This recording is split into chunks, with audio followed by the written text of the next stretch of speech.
तो हमारा live programme शुरू हो चुका है। अ, सबसे पहले मैं सभी अ, लोगों का स्वागत करता हूं। हमारे साथ विनोद भारद्वाज जी दिल्ली से जुड़े हैं, शंपा शाह भोपाल से जुड़ी हैं और प्रयाग शुक्ल भी अ, दिल्ली और नोएडा से जुड़े हुए हैं। आज हम लोग यहाँ उपस्थित हैं कुंवर जी के को याद करने के लिए। उनके जन्मदिन को हम एक 3 दिनी प्रोग्राम में सेलिब्रेट कर रहे हैं। और आज का विषय है कुंवर नारायण और कलाएं। अ, हर कवि का कुछ न कुछ एक थोड़ा संवेदन संगीत, नाटक, फिल्म और कलाओं से होता है। और सभी पाठक जानते ही हैं कि कुंवर जी का भी संगीत, सिनेमा, नाटक और कलाओं से एक अलग तरह का रिश्ता रहा है। उसी को और थोड़ा हम नजदीक से जानेंगे विनोद जी, जो कि काफी उसके साथ रहे हैं बचपन से ही। तो शुरू में हमारे जितने भी अतिथि हैं, हालांकि उनके परिचय की औपचारिकता कर ली है, इसीलिए थोड़ा थोड़ा परिचय दूंगा। अदरवाइज इतना प्रयाग जी का इतना बड़ा परिचय है, विनोद जी का इतना बड़ा परिचय है, और चंपा जी भी अपने काम में और साहित्य में, कला में सक्रिय हैं। तो मैं थोड़ा सा एक फॉर्मल औपचारिक परिचय यहाँ करता हूँ। 28 मई 1940 को कलकत्ता में जन्मे प्रयाग शुक्ल कविता, कहानी, उपन्यास, यात्रा वृतांत, संस्मरण, निबंध व कला समीक्षाएं लिखते हैं, और कलाकारों से भी उनका काफी घनिष्ठ संबंध रहा है। रविन्द्रनाथ टैगोर की कृति गीतांजलि का उन्होंने मूल बांग्ला से अनुवाद किया है, जिसे काफी पढ़ा जाता है। रंग प्रसंग और संगना पत्रिकाओं का भी प्रयाग जी ने सक्रियता से संपादन किया है। इन दिनों प्रयाग जी कुंवर नारायण जी की कविता किताब कुंवर नारायण और कलाएं का संपादन कर रहे हैं। धमक धमक आता हाथी और ऊंट चला भाई ऊंट चला, ये उन आदि उनकी प्रचलित बाल कविताएं भी आ, बच्चों को काफी पसंद आती है। प्रयाग जी रंगों से कागज पर इन दिनों इस कोरोना काल में पिछले 2 वर्ष से चित्र बना रहे हैं, और कल ही आपके इन चित्रों की पहली एकल प्रदर्शनी का शुभारंभ हुआ है। और ये प्रदर्शनी कनॉट प्लेस दिल्ली स्थित एक मशहूर कला गैलरी, धूमीवल आर्ट गैलरी में चल रही है। और 1948 प्रयाग जी के बाद अब विनोद जी का मैं परिचय पढ़ रहा हूँ। 1948 में लखनऊ में जन्मे श्री विनोद भारद्वाज अपने आपने मनोविज्ञान विषय में एमए किया है, और आप लघु पत्रिका आरंभ के भी संपादक रहे। 67 से 69 तक ये संपादन कार्य आपने किया है। आपकी कविता हवा के लिए आपको 1981 में भारत भूषण अग्रवाल पुरस्कार से सम्मानित किया गया, और 1982 में संस्कृति पुरस्कार से भी नवाजा गया। कविता, कहानी, उपन्यास, कला व सिनेमा पर अब तक आपकी 20 से अधिक पुस्तकें प्रकाशित हो चुकी हैं। चित्रकार जगदीश स्वामीनाथन, भवेश सान्याल और फैलोज मुखर्जी पर उनके द्वारा निर्देशित फिल्में भी काफी चर्चित रही हैं। सन 67 में 19 वर्ष की आयु में वे कुंवर जी से पहली बार लखनऊ में मिले थे, और यह दोस्ती कुंवर जी के अंत तक बनी रही। तो हम इस एक लंबी दोस्ती के बारे में भी कुछ अंतरंग बातें विनोद जी से सुनेंगे। और लखनऊ शहर में विनोद जी ने कुंवर जी को बहुत नजदीक से देखा है। उनके इस निजी अनुभवों को हम आज सुने और कुंवर जी को भी याद करें। कुंवर जी का जन्मदिन है और इस उपलक्ष्य में दिनी यह प्रोग्राम का आयोजन किया गया है। आप सभी का मैं इस प्रोग्राम में स्वागत करता हूँ। हमारी तीसरी अतिथि हैं भोपाल से चंपा शाह। इनका परिचय थोड़ा सा मैं पढ़ना चाहूंगा। सिरेमिक माध्यम में कला में काम करने वाली शिल्पकार हैं चंपा शाह, जिनको मैं निजी रूप से भी काफी दोस्ताना हमारा संबंध है, और लोक व आदिवासी ज्ञान परंपराओं की मर्मज्ञ हैं और साहित्य व अन्य कलाओं की में भी गहरी रुचि रखती हैं। गत 3 दशकों से वे चीनी मिट्टी माध्यम में काम कर रही हैं। उनके शिल्पों की प्रदर्शनी देश विदेश में आयोजित होती रहती है। आदिवासी कलाओं, मिथकों और कलाकार पर 2 दर्जन से अधिक प्रदर्शनियों का क्यूरेशन वे अब तक कर चुकी हैं। 21 वर्षों तक इंदिरा गांधी राष्ट्रीय मानव संग्रहालय भोपाल में सिरेमिक अनुभाग की प्रभारी भी वे रही है। मध्य प्रदेश ट्राइबल म्यूजियम के आकल्पन संयोजन में 2 वर्षों तक वे बतौर विशेषज्ञ परामर्श मंडल की सदस्य भी रही हैं। आपके साहित्य लेख, यात्रा वृतांत, समीक्षाएं पत्र पत्रिकाओं में प्रकाशित होती रहती है। हाल ही में आपको पहला ज्योत्सना भट्ट सिरेमिक्स अवार्ड 2021 प्रदान किया गया है।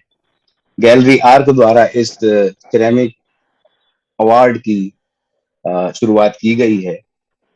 उनके लेखन का कला से गहरा नाता है और आपने कुंवर जी की कला पर टिप्पणियों को समय समय से पर पढ़ा है, और आपके भी हम कुंवर जी और कुंवर जी की कला दृष्टि के बारे में जानने का प्रयास करें। सबसे पहले प्रयाग जी, मैं आपसे अनुरोध करूंगा कि आप जो कुंवर जी के लेखों की जो किताब आप संपादित कर रहे हैं, कुंवर नारायण कलाएं, जो कि शीघ्र ही प्रकाशित होगी, उसके बारे में बताएं कि आपको कैसे कौन से ऐसे नए बिंब या संकेत नजर आए जो कुंवर जी की कला दृष्टि, कला प्रेम को व्यक्त करते हैं।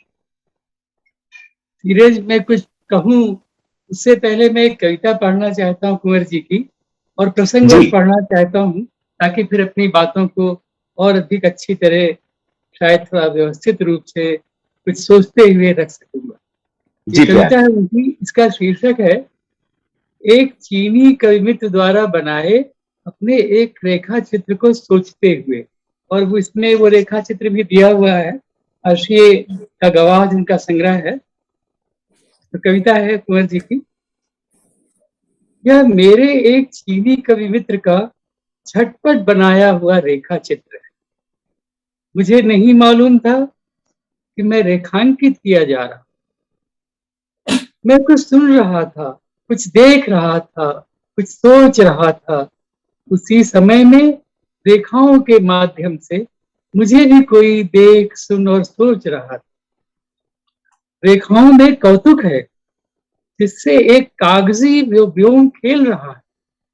उसमें कल्पना का रंग भरते ही चित्र बदल जाता है।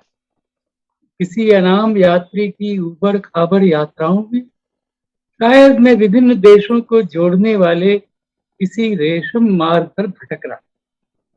अब ये देखे एक इस प्रसंग से भी कि उनका कोई रेखा चित्र बनाया है एक चीनी कई मित्र ने, और वो उनको भेंट किया गया है और उस पर सोच रहे हैं।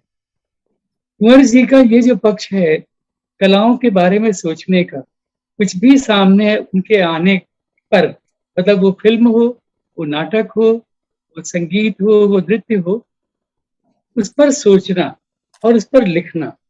क्योंकि देखिए, हिंदी में जहां तक मेरी जानकारी है, हम सबकी जानकारी है, हमारे भाग्य से गे से लेकर बात के कई लेखों को आप देखें तो सबने कलाओं को बहुत सराहा है, उनके निकट रहे हैं, उनसे बहुत कुछ ग्रहण किया है। जिसमें मालिए निर्मल वर्मा हैं, कृष्णा सोपती हैं, और भी कई ऐसे नाम हैं, शमशेर जी हैं, इन लोगों से भी पहले। पर कुंवर जी के साथ जो सोचने वाली बात मैंने कही वो कुछ बहुत अलग, क्योंकि उन्होंने केवल कलाओं को देखा सराहा ही नहीं, उन पर बहुत सोचा है और लिखा है। तो एक दिन ये याद आई कि कुंवर जी की वजह से बहुत सारी चीजें अब देखिए लेखक के सिनेमा में आ चुकी हैं, फिल्म वाली चीजें। उनका जो विश्व कविता से अनुवाद हैं, न सीमाएं न दूरियां, इसमें कई ऐसी कविताएं हैं जो कलाओं से संबंधित है, जिनको उन्होंने अनुदित करना हिंदी में जरूरी समझा। ये तो उनका जो कला के प्रति प्रेम है वो तो तरह तरह से व्यक्त होता रहा है। पर एक दिन अपूर्व से और भारती जी से बात करते हुए ये बात ध्यान में आई। उनसे मैंने ही कहा कि मेरे मन में बात बहुत उठती है कि कुंवर जी का जो ये लिखा हुआ है अभी असंकलित है, ये संकलित होना चाहिए।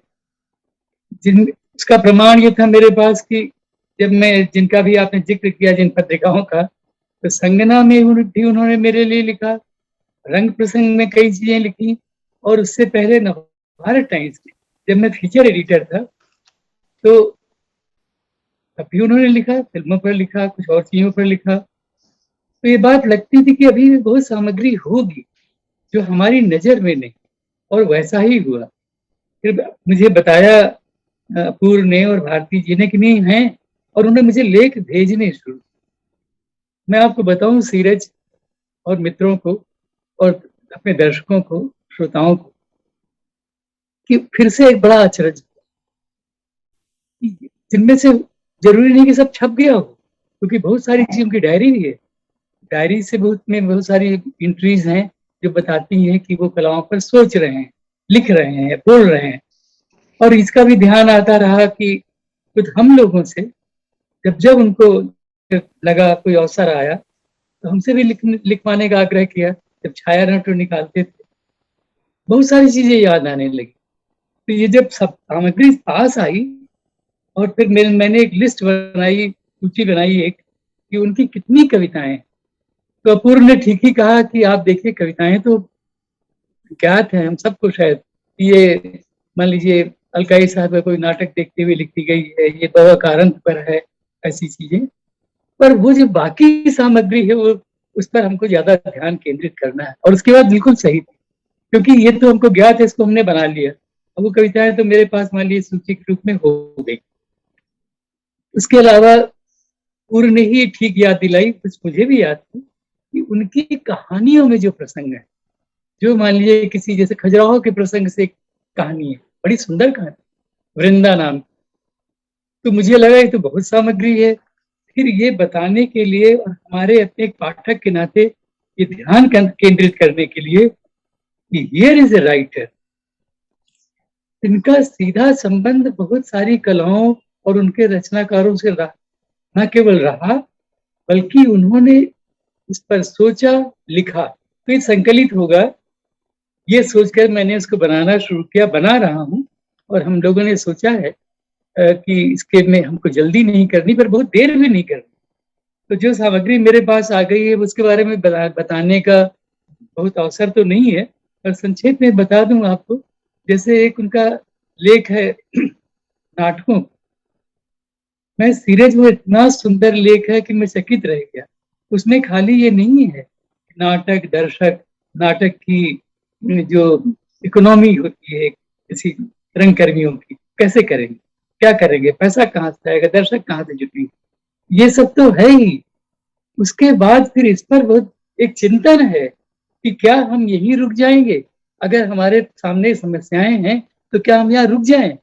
तो उन्होंने प्रारूप बनाया कि हम प्रयोगशील ढंग से क्या कर सकते हैं। अब देखिए वो कितनी दूर तक सोच रहे थे, और कोई ऐसा लगता है जैसे, मुझे तो वाकई लगा कि ये लेख तो लगता है उन्होंने कल लिखा है, क्योंकि उन चीजों पर तो बात बहुत सारे लोग आप शुरू कर रहे हैं।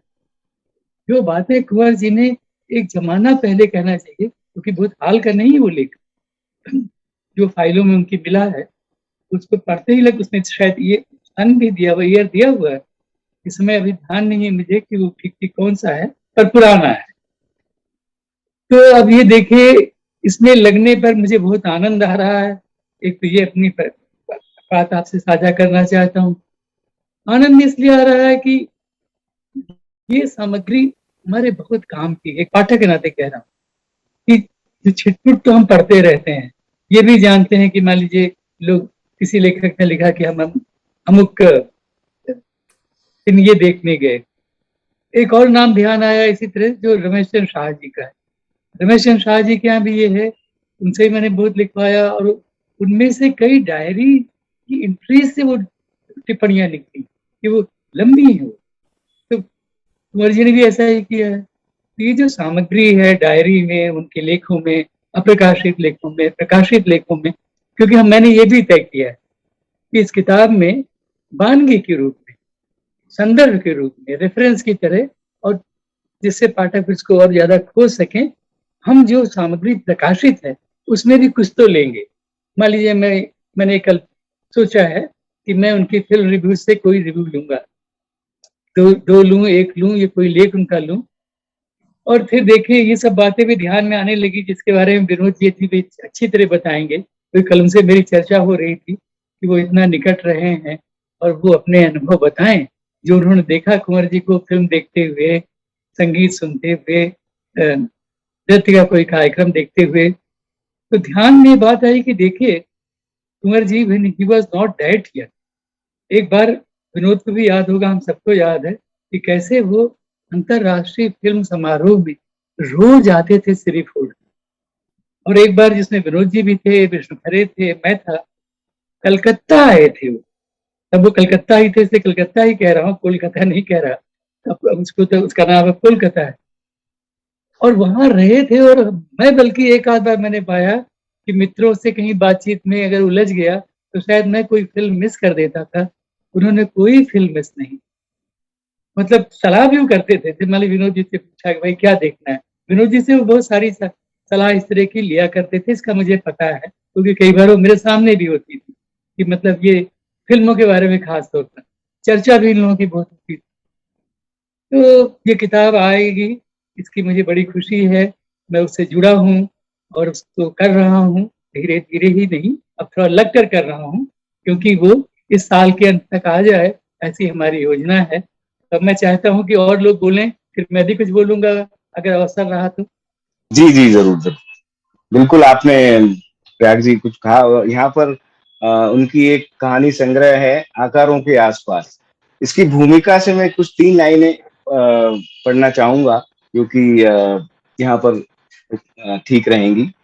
जो कि वो पात्रों और घटनाओं, कहानी के पात्रों और घटनाओं के बारे में कह रहे हैं कि मैंने पात्रों और घटनाओं का बिल्कुल मोटा खाका लोक कलाओं के अनुरूप खींचकर उन्हें एक मानवीय फलक पर एक तरह से चलाकर छोड़ दिया है कि उनकी प्रकृति ही उनकी नियति बन जाए। कहीं कहीं पूरी कहानी को बिल्कुल एब्स्ट्रैक्शन के स्तर पर रखकर कुछ ठोस निष्कर्षों से नत्थी कर दिया है, मानो सारा अनुभव वस्तुओं और घटनाओं के नहीं, एक खास तरह के मानसिक संदर्भ में जिया जा रहा। तो यहाँ वो लोक कलाओं का इस शब्द का जो प्रयोग है और एब्स्ट्रैक्शन का जो उन्होंने प्रयोग किया है, वो भी एक नए अर्थ को, कुछ नए अर्थों को उजागर करता है। वो जो उनकी कहानी, ये जो संकेत है जो भूमिका में है, उनकी कहानी को जब आप पढ़ेंगे पाठक तो उनको ये क्लियर होता है। और अब चंपा जी से मैं आग्रह करूंगा कि चंपा जी, आप कुंवर जी और कलाओं विषय पर अपनी कुछ बात कहें। शुक्रिया सीरज।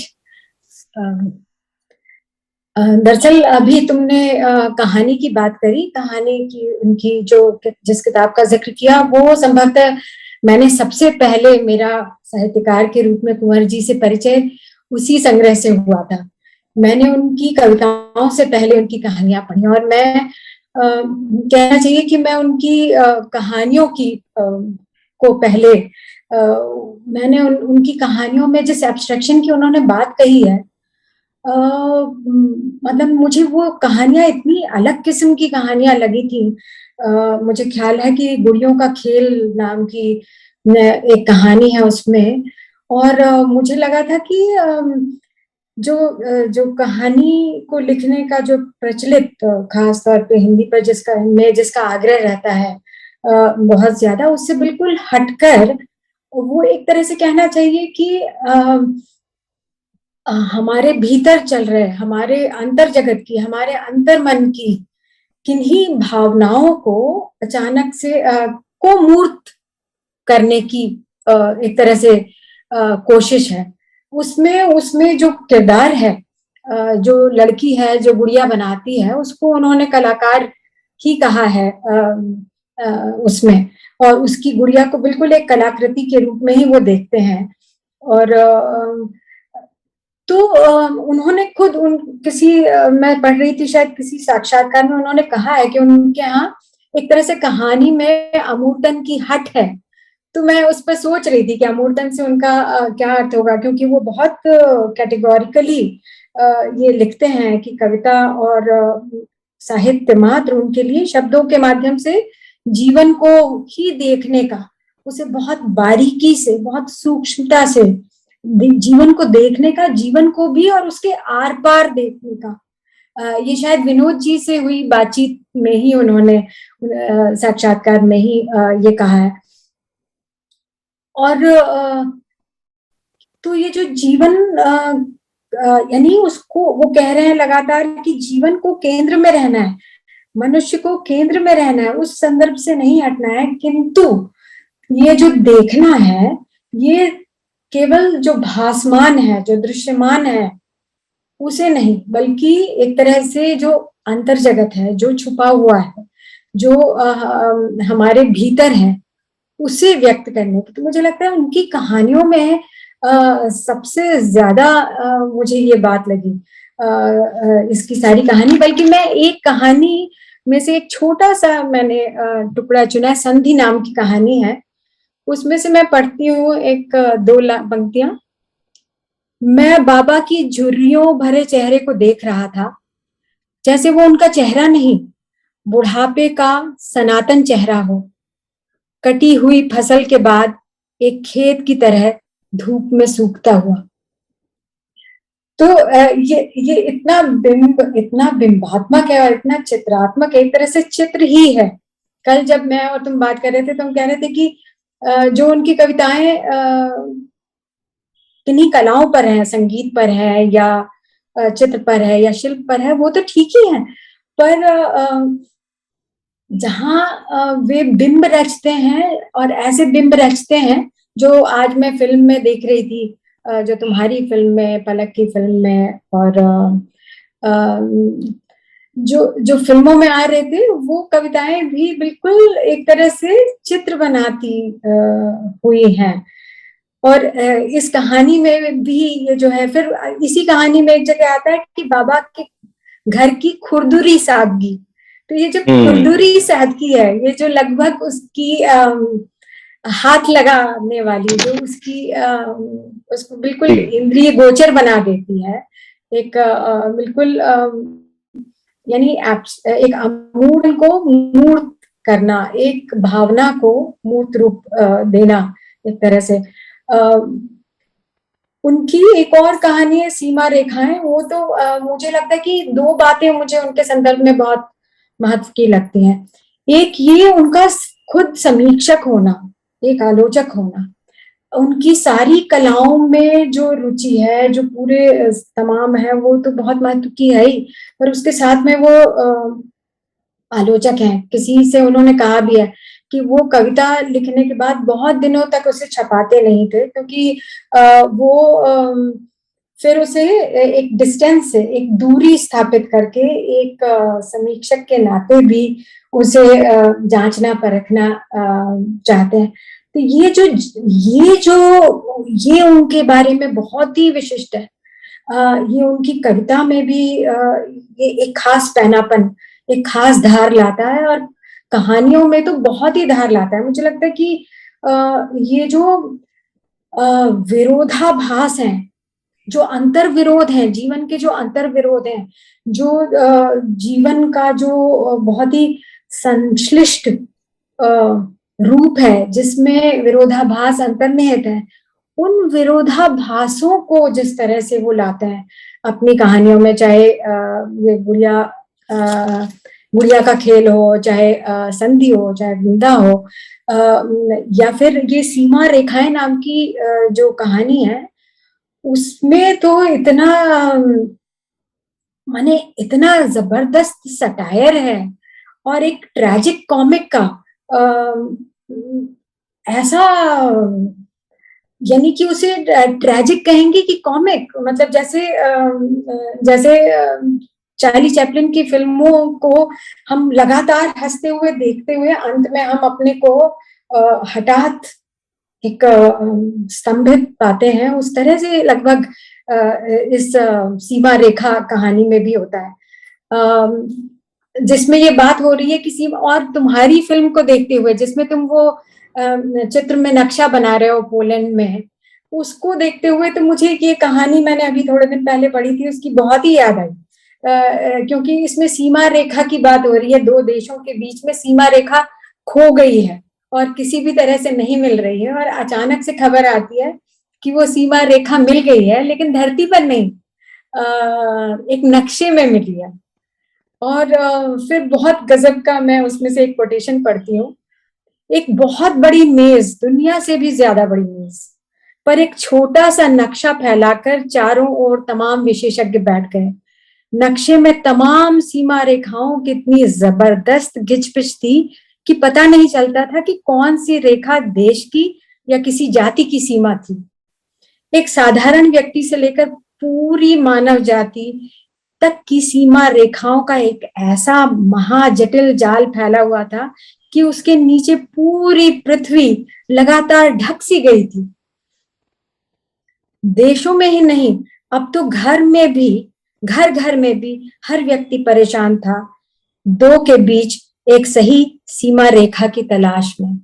तो ये इतनी कॉमिक स्टाइल में लिखी गई है, और अचानक से एक ऐसे हमारे आज के जीवन की और आज के खास समय की एक ऐसी जटिलता को वो सामने लाती है, एक ऐसा विरोधाभास, अंतर विरोध को उजागर करती है कि बहुत ही मैं स्तंभित रह गई। जी जी जी, बिल्कुल बिल्कुल। आपने बतौर कलाकार जिस तरह से कुंवर जी को पढ़ा है, आपने जिस तरह से उनकी कहानियों के बारे में अभी कहा कि वो इस तरह के भाव उनकी कहानियों से में बहते हैं जैसे कि हमारे ही मन के भाव। तो यही बात इंदौर के कलाकार पंकज अग्रवाल जी ने भी कहानी के संदर्भ में, जी जी जी, सॉरी, कविता के संदर्भ, कविता के कि उनकी कविताओं को पढ़ के लगता है कि ये बात तो मेरे मन में थी और ये पंक्ति में आ गई कुंवर जी की लिखनी का। बिल्कुल। और मनुष्यता उनके केंद्र में बड़ी रहती है। उनकी कुछ पंक्तियां तो इतनी मुझे अच्छी लगती हैं कि कोई आदमी मामूली नहीं होता, या वही हारा जो लड़ा नहीं, या नदी बूढ़ी नहीं होती। तो नदी के साथ भी मनुष्यता को जोड़ करके देखना, उसको रखना, और उनमें एक विजुअल क्वालिटी बड़ी अद्भुत है कुंवर जी के लेखन में। कहानी हो या कविता हो, उसमें इतना सुंदर दृश्य उनके देखने के बारे में हम विनोद जी से भी सुनते हैं अब, क्योंकि विनोद जी ने उनको तब देखा जब विनोद जी खुद 19 बरस के। तो ये दोस्ती बड़ी बिरली है। इसके बारे में विनोद जी आप कुछ कहें कि पहली मुलाकात के बारे में बताएं आप, और उनके घर में आप काफी जाते रहे हैं। उनके पुस्तकालय के बारे में आज विनोद जी से बात हो रही थी तो बता रहे थे कि वो वहां जाते थे, वहीं बैठते थे और इतनी सारी किताबें पढ़ते थे, और एक बहुत ही सुव्यवस्थित और बहुत ही अच्छा माहौल वहां था। उनके घर में विनोद जी ने बताया कि कई विधाओं के कलाकार लोग आते थे। तो उस सब अनुभवों के बारे में भी विनोद जी आप बताइए। असल में कुंवर जी के थोड़ा सा बायोग्राफिकल फैक्ट्स, उनके जो कलाओं से रिश्ता है कि वो इतना रिश्ता कैसे बना पाए, उसके पीछे बायोग्राफिकल फैक्ट्स भी हैं। एक तो उनकी माँ, उनकी बहन टीबी की शिकार हो गई थी जब वो काफी छोटे थे जी। और खुद उनको भी काफी मतलब एक खतरा हो गया था कि वो भी कहीं टीबी की शिकार ना हो जाए। तो उनका जीवन बहुत सा सैनिटोरियम, शुरू में कई आचार्य कृपलानी वगैरह के साथ वो रहे भी थे। तो उन बायोग्राफिकल फैक्ट्स ने असल में कुछ बातें ये हैं कि बाद में जब मैंने उनको जाना, मैं तब लखनऊ में यूनिवर्सिटी में पढ़ रहा था, बीए का छात्र था, और आरंभ पत्रिका में नरेश सक्सेना, मैं और जयकृष्ण जो कलाकार, और गोगी सरोज पाल, हम सब लोग बहुत एक्टिव थे। वो अपने ढंग की बड़ी अनूठी मतलब पत्रिका थी, और वो 3 साल तक 6 अंक निकले थे। तो कुंवर जी के साथ मेरी पहली मुलाकात जब हुई तो उनकी बीटल गाड़ी थी एक, जो बड़ी छोटी सी गाड़ी होती है जिसमें आगे से अंदर बैठना पड़ता है पीछे, लेकिन वो देखने में बड़ी अलग तरह की गाड़ी होती है। तो उस बीटल गाड़ी में वो हजरतगंज में जा रहे थे, और मैं कृष्णान कक्कड़ जो उनके मित्र थे और काफी लखनऊ के चर्चित बुद्धिजीवी थे, मैं उनके साथ पैदल घूम रहा था। तो कुंवर जी ने मतलब उनसे कहा कि भाई आप चलिए घर, कक्कड़ जी। तो कक्कड़ जी बैठने लगे, मुझे विदा करने लगे, लेकिन कुंवर जी बोले कि आप भी चलें। मतलब जबकि मैं वो लड़का था, आमतौर पे अगर आज का कोई बड़ा लेखक, युवा लेखक कहीं सड़क में मिल जाएगा और उसके साथ एक बड़ा लेखक होगा तो उसको ये नहीं कहेगा मेरे साथ चलो। तो वो मुझे घर ले गए, खाना भी खाया, उनकी एक कविता सुनी जिस पर मैं काफी क्रिटिकल भी हो गया, क्योंकि जरा यंग एज में आपको जरा लगता है कि गुस्सा अपना अंदर का दिखाया जाए। तो उन्होंने बाहर निकले तो कक्कड़ जी ने मुझे कहा कि अमा यार तुम भाई अजीब आदमी हो, इतना बड़ा कवि और तुम उसकी कविता की आलोचना करने लगे। तो लेकिन उससे मेरी उनकी दोस्ती हो गई। देखिए कभी कभी होता है कि आप भक्त बन के दोस्त नहीं बनते हैं। जब क्रिटिकल बात हुई तो कुंवर जी को लगा कि भाई ये लड़का कुछ पढ़ता है, कुछ सोचता है। तो उन दिनों मैंने वो देखा, स्पीड मोटर कंपनी थी जो मुख्यतः उनके बड़े भाई देखते थे। वो उसके एक तरह के मतलब चूंकि उसके वन ऑफ द ओनर वो भी थे, तो वो कभी कभी हफ्ते में 1 या 2 बार जाते थे और साइन वाइन को चेक करना होता था। तो मैं क्योंकि यूनिवर्सिटी से स्पीड बोटर का दफ्तर हजरतगंज के पास था, तो वो एक एक अनोखी बात है कि उन्होंने आकारों के आसपास संग्रह की भी चर्चा की शंपा जी ने। उसके उसमें लिखा है, अपने परिचय में खुद लिखा है कि कार का धंधा इसलिए करता हूं कि साहित्य का धंधा ना करना पड़े। हाँ। लेकिन वो कार का धंधा भी नहीं करते थे। आपको ये भी बता दूं कि वो जो है बेसिकली, मुझे उन्होंने उन दोनों एक बार कहा भी था कि मैं स्टेपनी हूं। मतलब मेरे परिवार में, उनका बिजनेस का परिवार है, मैं स्टेपनी हूं। तो वो स्टेपनी का इस्तेमाल तो बहुत रेयरली होता है। तो वो जो है अधिकांश जब बीमारी से बाहर आए तो उन्होंने दार्शनिक चीजें पढ़ी, पुराण पढ़े, क्योंकि आत्मजयी तो उनका बेसिकली दस्त के बारे में ही है। तो उस समय उन्होंने जो कुछ भी समय बिताया, तो मतलब ऐसा नहीं था कि कुंवर जी कोई बहुत धनी थे, लेकिन वो बहुत अच्छा, उनका बड़ा मकान था विष्णु कुटी महानगर में, और बहुत बड़ी लाइब्रेरी थी उनकी। और वो उनके पास इतना तो था कि कुछ भी टीएलएस की जैसे फाइलें थी उनके पास, इनकाउंटर की फाइलें थी, तो वो सब लंदन से मंगवा लेते थे। और मैं जब उनसे मेरा परिचय शुरू हुआ तो उसमें मैंने एक नोट किया कि वो बेसिकली उनके घर में रिकॉर्डिंग बड़ी अद्भुत थी। जैसे आमिर खान साहब उनके घर में आके 62 मतलब उस दौरान ठहरे होंगे, तो उन्होंने कई मुझे किस्से बताते थे आमिर खान साहब के कि उन्होंने उनकी बेगम से पूछा कि आप संगीत को नहीं, आपने कोई दिलचस्पी नहीं ली? तो बेगम बोली क्या, मैं क्या करूंगी, वो एक पेट में होता है एक गोद में होता है, तो वो जैसा होता है। तो वो मुझे मेरे सामने, यानी जब मैं 67 से लेकर 71 के दौर की बात करूं, तो मैंने देखा कि अज्ञे जी एक बार उनके यहाँ ठहरे थे, उसके बाद संयुक्ता पाणिग्राही ठहरी थी, और पंडित जसराज ठहरे हुए थे एक बार बीवी कारंत ठहरे हुए थे। फिर जब बाद में सत्यजीत रॉय शतरंज के खिलाड़ी की शूटिंग कर रहे थे तो उनसे उनका बहुत संवाद था। पर वो ठहरे तो क्लार्क अवध में थे, लेकिन उनके पास आते थे काफी। एक दिन मैंने भी बिताया था रॉय के साथ, पूरा दिन मैं, कोवनारायण जी और वो रहे थे साथ, चौक की गलियों में गए थे, अमृतलाल नागर से मिले थे। तो ये सारा बैकग्राउंड मैं इसलिए बता रहा हूँ कि उनका कलाओं से संबंध और लेखकों के मुकाबले में ज्यादा गहरा था। मतलब वो काफी मतलब आम लेखक हिंदी के उस तरह का संबंध बना भी नहीं सकते थे, क्योंकि आप आमिर खान साहब के साथ डायलॉग कर रहे हैं। पंडित जसराज को मैंने उनसे उनके घर पे, वो क्रिकेट के बहुत शौकीन थे, क्रिकेट कमेंट्री के बहुत शौकीन थे जसराज जी। तो मैंने अक्सर देखा कि उनके यहाँ पर श्रीलाल शुक्ल बहुत आते थे, तो श्रीलाल शुक्ल में एक काफी सेंस ऑफ ह्यूमर था।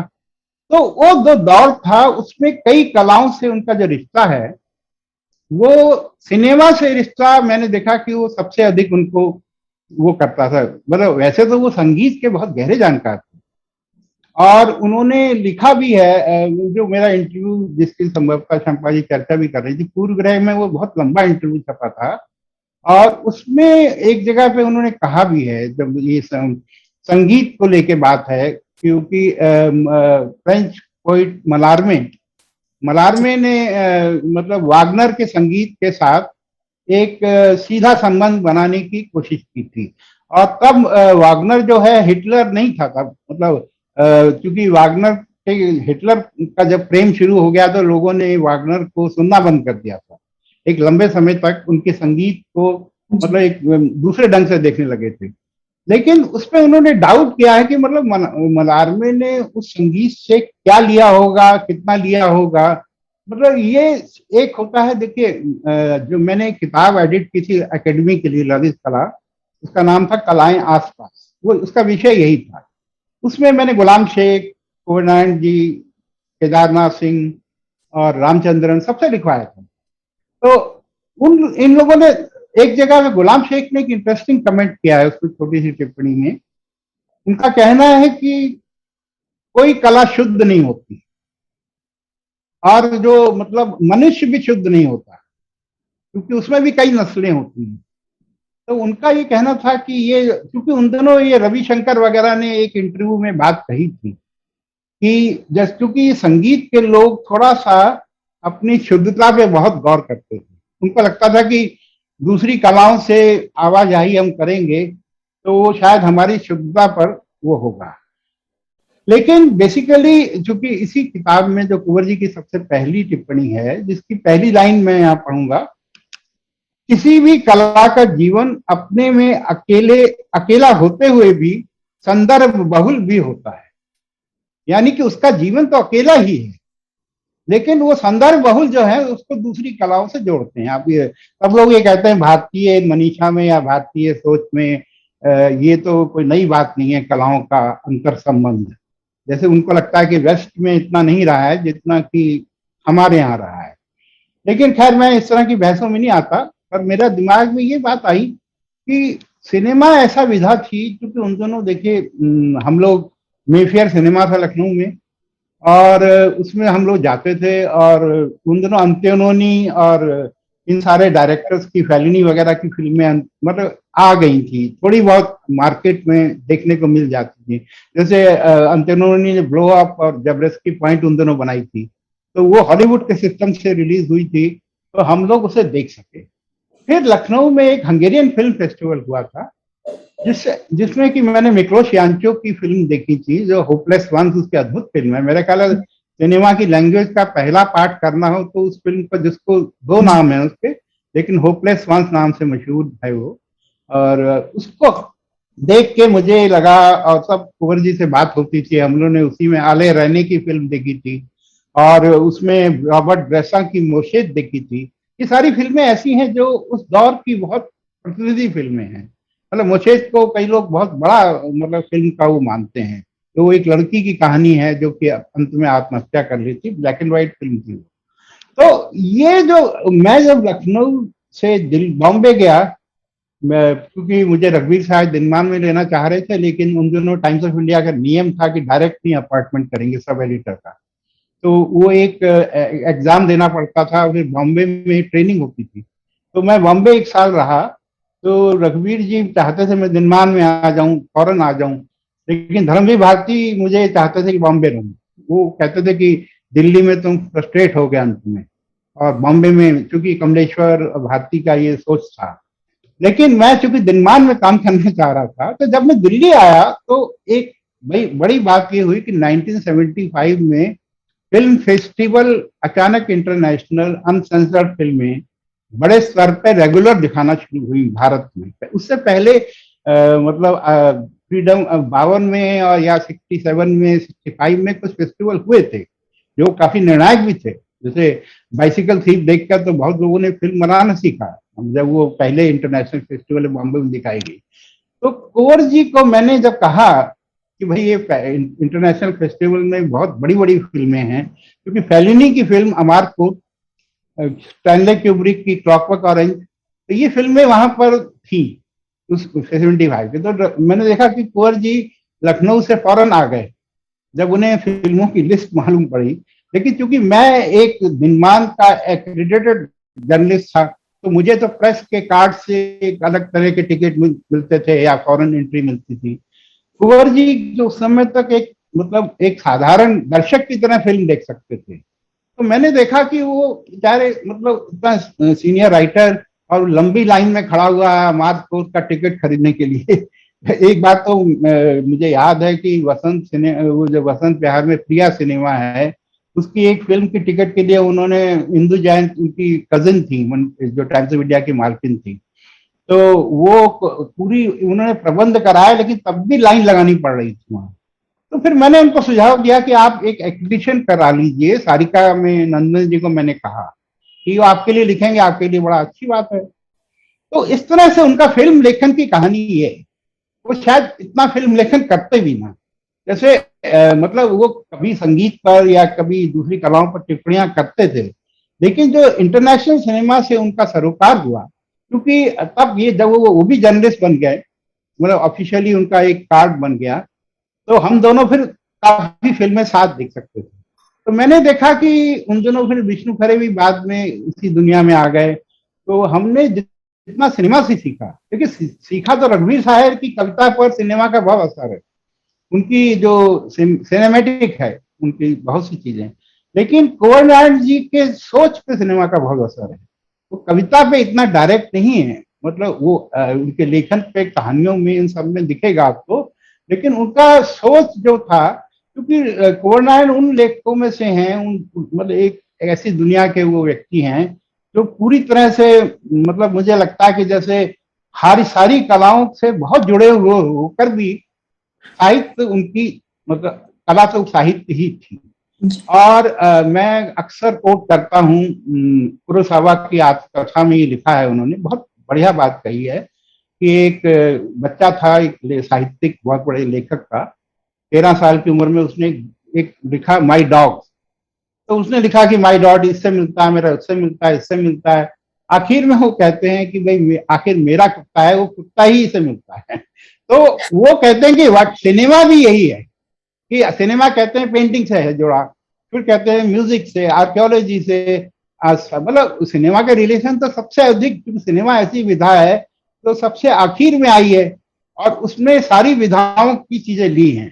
तो कलाओं का आपसी संबंध सिनेमा में, इसलिए तो कुरोसावा कहना है कि व्हाट इज सिनेमा, उन्होंने ये जो उसमें लिखा है कि सिनेमा ये है कि जो दूसरी कलाओं से सब कुछ लेते हुए भी से अलग है। तो मुझे लगता है कि हम सब लोगों को इस बात का ध्यान रखना होगा, क्योंकि देखिए रामकुमार जैसे शुरू में कहानीकार थे, लेकिन बाद में वो उनका जो प्रतिष्ठा बनी वो चित्रकार के रूप में इतनी बड़ी बन गई कि अंत में उन्होंने कहानियां लिखना छोड़ दिया। रामचंद्रन पहले गायक थे, वो रेडियो के लिए गाते भी थे और बड़ा अच्छा गाते थे, लेकिन उन्होंने फिर गायन छोड़ दिया और पूरी तरह से उनको लगा कि एक ही विधा आप चुन सकते हैं।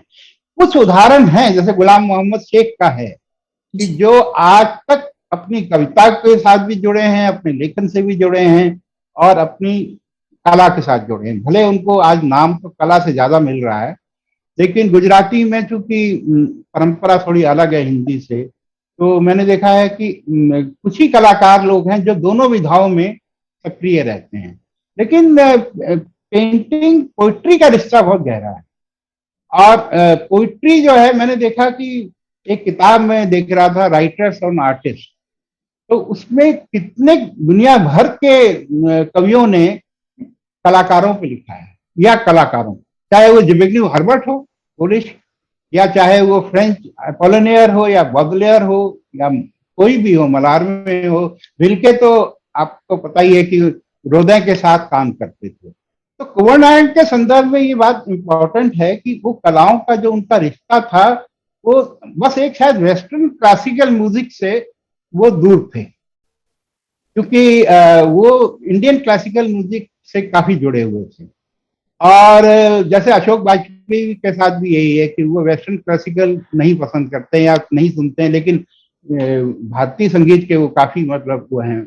तो वो एक उन्होंने जिक्र किया भी है अपने उस इंटरव्यू में कि कहीं ना कहीं वेस्टर्न, लेकिन विष्णु खरे जब प्राग से आए थे 70s में, जब मेरी उनसे दोस्ती शुरू हुई, तो वो वेस्टर्न क्लासिकल के शौकीन थे और वो वहां से बहुत से रिकॉर्ड लेके आए थे। तो मेरी उनसे जो पहली दोस्ती शुरू हुई थी वो वेस्टर्न क्लासिकल म्यूजिक के कारण, क्योंकि हम लोग मालर का संगीत या मतलब इस तमाम तरह के, बाकी विधोवन वगैरह तो मोसार्ट तो खैर सभी हैं, तो वो एक एरिया है जहां कुंवर नारायण नहीं गए। ये मैंने नोट किया कि वो सारी कलाओं से बहुत जुड़े, मतलब एक तो उनका चिंतन क्षेत्र बहुत ज्यादा था, उनकी रेंज बहुत थी। ऐसी रेंज वाले के साथ इतना समय मैंने बिताया, कम से कम शुरू के जो 5-6 साल थे जब तक मैं लखनऊ में था, तो मेरा लगभग ये था कि उनके घर ही में रहता था, उनके घर जाता था। तब ये अपूर्व तो मेरे सामने 6 महीने का पालने में देखा था मैंने उसे। और भारती जी से, अच्छा चूंकि वहां पर लेखकों कवियों सबका बड़ा सम्मान करते थे वो लोग, और सबको बड़े प्यार से खाना खिलाना, या ये अच्छा आज हम लोग देखते हैं कि देखिए मैं उनसे 21 साल छोटा था, लेकिन वो मुझे दोस्त, असली दोस्त मानते थे। ये नहीं है कि वो भक्त मानते थे जैसे या फॉलोवर मानते थे। तो इसलिए उनसे संवाद हमारा हुआ। यही आज मुझे लगता है, तो मैं कि कहीं ना कहीं चाहता हूं कि यंगर जनरेशन से वैसा ही संवाद करूं, उनको मैं अपना मतलब भक्त ना बनाऊं। उनकी बात हो सकता है वो मुझसे मेरी बात को काटे भी या मेरी कविता को ना भी पसंद करें, तो वो कुंवर जी से मैंने ये सब चीजें सीखी। और चूंकि वो उनसे मेरा परिचय बिल्कुल उनके अंतिम समय तक रहा, तो मैंने देखा कि उनका ये बाद में वो सिनेमा ना देख पाने की पीड़ा रहती थी उनको, जब वो धीरे धीरे। अच्छा, लेकिन उनके जीवन का ये भी है, बोरखेस उनको जब मैं 67 में मिला था, तो बोरखेस की रचनाएं हम लोगों ने इनकाउंटर में आई थी, तो वो बोरखेस जो है उनको बहुत प्रिय थे। और अंत में बोरखेस भी अंधे हो गए थे आखिर, और कुंवर नारायण जी भी कई साल तक उनकी आंखों की रोशनी बहुत कम हो गई थी, लगभग अंधत्व की ओर जा रहे थे। तो वो उनको बड़ा आखिरी दिनों में टॉर्चर था, फिल्म ना देख पाना या बाहर घूम ना पाना। तो अदरवाइज उन्होंने, लेकिन उस उम्र में भी इतना पढ़ता, मतलब वो चाहे मदद लेके पढ़ते थे, लेकिन चाहे भारती जी की या जो युवा लोग हैं, तो वो उनका ऐसा प्रेम मैंने हिंदी साहित्य में और किसी में नहीं देखा। मेरा ख्याल है ये बहुत सी पॉइंट हैं जिन पर बात हो सकती जी जी बिल्कुल। मैं विनोद जी आपसे कुंवर जी के नाट्य प्रेम के बारे में भी कुछ सुनना चाहूंगा, लेकिन इसके पहले अगर प्रयाग जी कुछ और कुंवर जी की कला दृष्टि और कला प्रेम के बारे में कुछ कहना चाहें तो प्लीज कहिए। नहीं, कुछ बातें तो कहनी है सीरियस, क्योंकि वो इस पुस्तक से जुड़ी हुई है जो हम लोग तैयार कर रहे हैं। अभी विनोद जी ने बहुत सुंदर तरीके से कई चीजें रखी ही हैं उनकी कलाओं के प्रति उनके प्रेम के बारे में। असल में 2-3 चीजें मुझे लगती हैं कुंवर जी के बारे में, उनकी कलाओं के जितना मैंने पढ़ा, अभी उनका बाद का भी जो भी प्रकाशित नहीं है, ये पुस्तक रूप में नहीं है, तो बार बार ये दिखाई पड़ता है कि वो असल में अपना आकाश बड़ा करने वाले लेखकों में रहे। अभी विनोद जी ने जैसा कहा ना कि उनकी रेंज, उनकी दिलचस्पियां, ये चीज मुझे बहुत आकर्षित करती। और सच पूछिए तो इसके इसी कारण मुझे लगा, मैंने खुद कहा पूर्व से कि मैं काम करना चाहता हूँ। ये मैं चाहता हूँ एक मतलब एक उनसे एक आत्मीय परिचय रहा है, वो तो मुख्य बात है ही, उनको जानता रहा हूँ, बरसों जानता रहा हूँ। और दूसरा ये कि ये जो सारी सामग्री है, अब इसमें 2-3 चीजें कहने वाली लगती हैं, अभी उसकी चर्चा विनोद जी ने अपनी तरह से की है। असल में कुंवर जी बहुत ऐसा रेयर है हमारी आज की समकालीन या आधुनिक साहित्य की दुनिया में कि कोई व्यक्ति इतना ज्यादा भारतीय मनीषा, पारंपरिक उससे जुड़ा हो। जैसे संस्कृत साहित्य का भी उनको उतना ही ज्ञान था जितना हो सकना चाहिए। और वेदों उपनिषदों, उन्होंने मिथकों के बारे में तो देखे था ही उनका, इतने मिथक उनके यहाँ हैं। और मतलब मिथकों को लेकर कविताएं हैं, कहानियां हैं, चिंतन है, सोच है। तो ये पुराण इतिहास दोनों में उनकी बैठ। और फिर जो समकालीन जीवन में उन्होंने देखा, तो वो उनके यहाँ मैं पाता हूँ कि सारी चीजें बहुत घुली मिली। अंत में देखिए, जब वो आकाश बड़ा कर रहे थे और अपनी मान रहे थे कि ये सब कलाएं मेरे लिए जरूरी है। एक समय उन्होंने अब एक जो अपना व्याख्यान दिया था, संवत्सर व्याख्यान साहित्य अकादमी के लिए, अगर मैं भूलता नहीं हूँ, संवत्सर व्याख्यान ही था। तो उसमें उन्होंने मुझसे कहा भी था कि उन दिनों किसी इकोनॉमिस्ट की को पढ़ रहे थे और उन्होंने कहा कि हमको इकोनॉमिस्ट के बारे में भी जान सकना चाहिए, इकोनॉमिस्ट लोग कि वो क्या सोचते हैं, आर्थिक तंत्र के बारे में उनके क्या विचार है। तो ये इस बात की याद इसलिए आई कि जो जिस व्यक्ति का आकाश इतना बड़ा हो, तो आप समझ सकते हैं कि फिर वो जो भी लिखेगा कलाओं के बारे में भी, वो बहुत बड़ा होगा। और वाकई वो बड़ा है। तो मेरा ये मानना है कि जो पुस्तक आएगी, तो जो बातें मैं कह रहा हूँ, ये बहुत सारे लोगों को दिखाई पड़ेगी। दूसरी बात मुझे कहने वाली ये लगती है कि जब मैंने कहा कि सब घुल मिल जाता भी जाता है, वो तो होता ही है। आपके अनुभव, आपका पढ़ा हुआ, आपका सोचा हुआ, आप जिनसे मिले, वो कई बार पता नहीं चलता। रचना एक ऐसी चीज है, तो हम सब जानते हैं, मैं कोई नई बात नहीं कह रहा, कि उसकी केमिस्ट्री ऐसी होती है कि खुद रचनाकार नहीं जानता कि चीज कहाँ से आ गई, मुझसे कैसे पहुंचती है। ये उसने किसी के प्रभाव से आई है, ये सहेज ही आ गई है, वो नहीं जान सकते वो कहाँ से निकली है, वो मोमेंट कौन सा था जहाँ ये बना। दूसरा ये कि ये भी देखिए कि एक कलाओं से ये मुझे ये भी बात लगती है उनके बारे में, मैंने ये पाया उनसे कि उनसे आप किसी भी विषय पर बात कर सकते। वास्तुशिल्प पर भी मेरी उनसे 2 बार बात की, और ये देखे तो जिस पर बहुत कम लोगों का ध्यान जाता है। और मेरा ये मानना है कि कुंवर जी में, जैसे विरोध जी ने बिल्कुल ठीक कहा कि वो प्रभाव सिनेमा का सीधा उस तरह से नहीं है, ये ज्यादा नहीं। कभी कभी मुझे लगा स्थापत्य का भी नहीं है, वास्तुशिल्प का भी नहीं है, लेकिन ये देखिए तो वो इस रूप में जरूर है। उनके यहाँ बराबर एक स्ट्रक्चर है जो बड़ा बड़े लेखों में होता है, वो आपको बनाना पड़ता है, क्योंकि आप किसी चीज की बसाहट करेंगे कैसे अगर वो शिल्प ही नहीं, अगर आपके पास वास्तुशिल्प नहीं है, एक इमारत बनाने की क्षमता नहीं है, तो उनके यहाँ पाएंगे कि उनके यहाँ बराबर एक इमारत है। अब शंपा ने बड़ी सुंदर बात कही थी कि वो अमूर्तन की ओर बहुत जाते थे, तो इसलिए कि फिर वो बहुत सारी उन चीजों की ओर जा सकें जो ओझल रहे। कुंवर जी में देखिए ये बात भी बहुत मुझे दिलचस्प लगती है कि राइटिंग में तो जाते हैं मूर्तन की ओर और स्वेच्छा से जाते हैं। अब उनकी कई कहानियां ऐसी हैं जो लगता है कि कमाल है, वो कैसे इसको लिख सके। जैसे एक कहानी है ना कि मृत्यु के बाद, या उसमें मृत्यु का भी बल्कि उस तरह से जिक्र शायद नहीं है, कमरों को लेकर कि वो एक परिवार के लोग जो हैं वो रह रहे हैं उन कमरों में, तो उसकी कुछ कहानी है।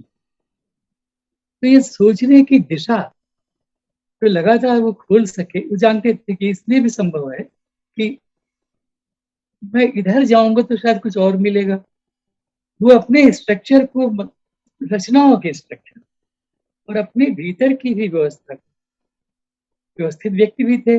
और उनमें एक ये भी देखे, बड़ी मुझे कुंवर जी से मिलकर के बराबर इसलिए बहुत आनंद आता था उनको देखते ही कि एक ऐसे व्यक्ति के सामने हो आप, एक ऐसे लेखक के सामने जो चीजों को बहुत व्यवस्थित ढंग से रखता है और व्यवस्थित ढंग से जीता है। हम लोग उनके उठने बैठने के मैंने कई बार गौर किया, आप पाओगे कि उसमें एक उन्मुख तो तब होते थे जब उनके मन में कोई एक विट और ह्यूमर का कुछ जागता था, और बहुत गहरी थी उनकी विट और ह्यूमर।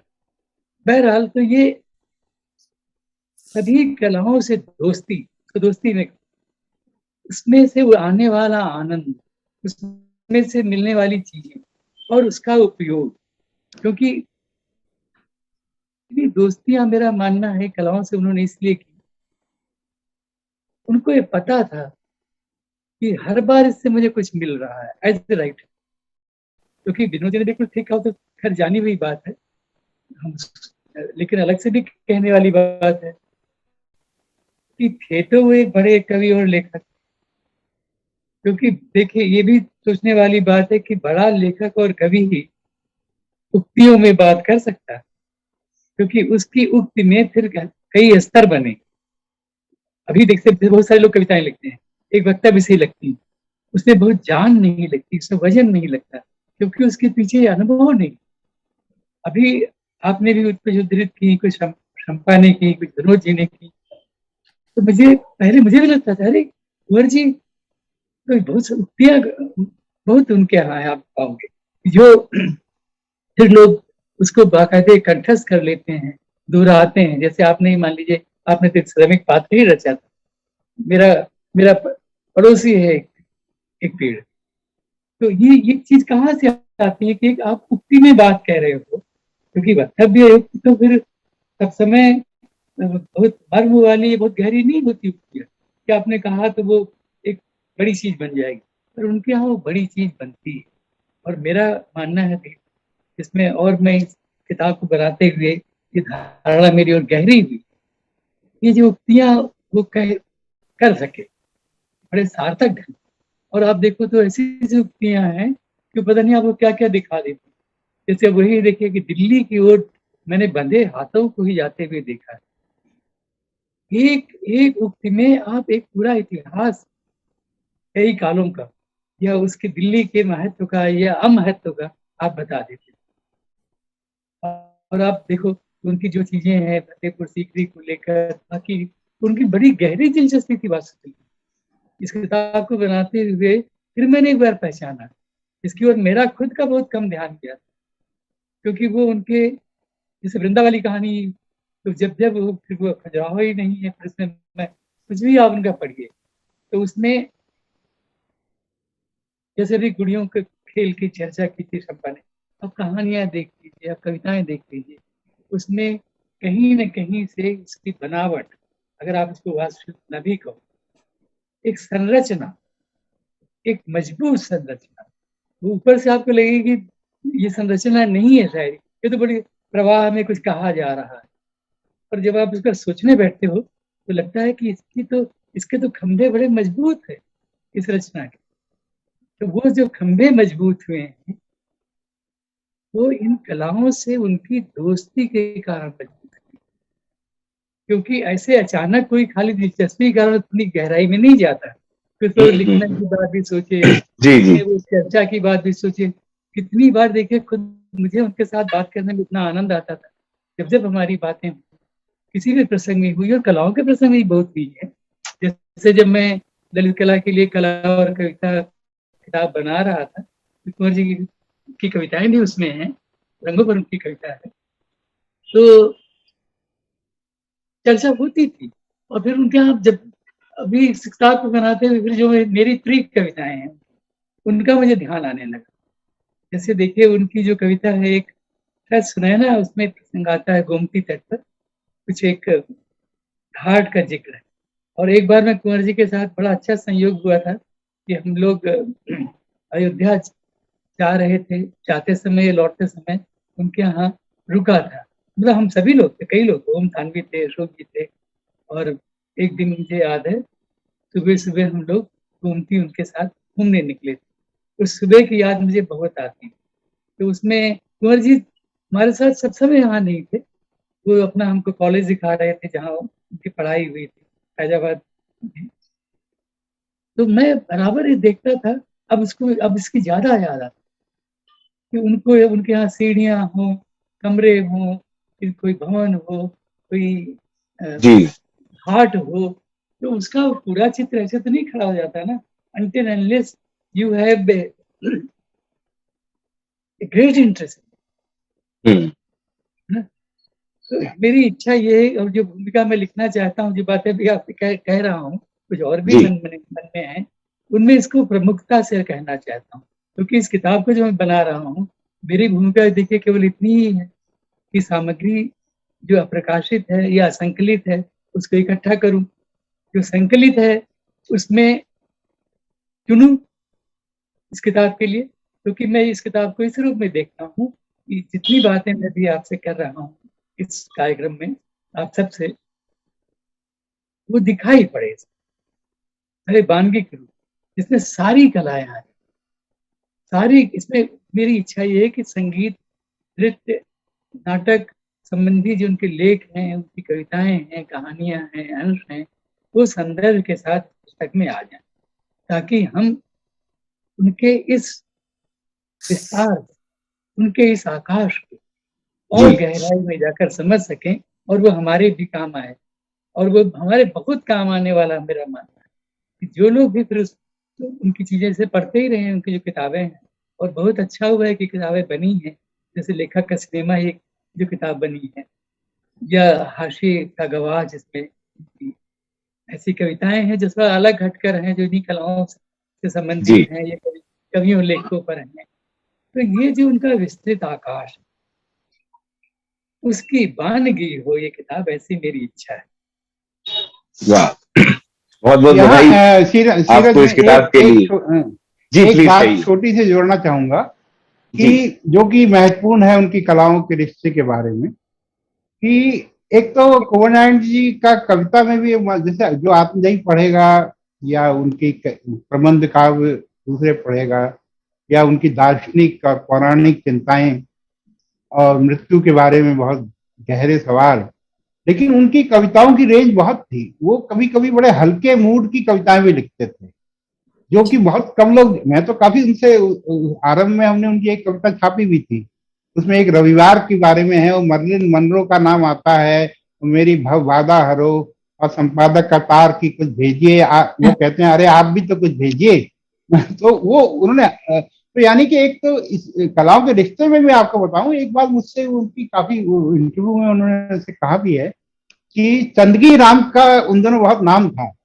चंदगी राम की कुश्ती बड़ी, मतलब उसका शरीर शौष्टर वगैरह बड़ा कलात्मक था, और वो उसको कह रहे थे मुझे चंदगी राम की कुश्ती बहुत पसंद है।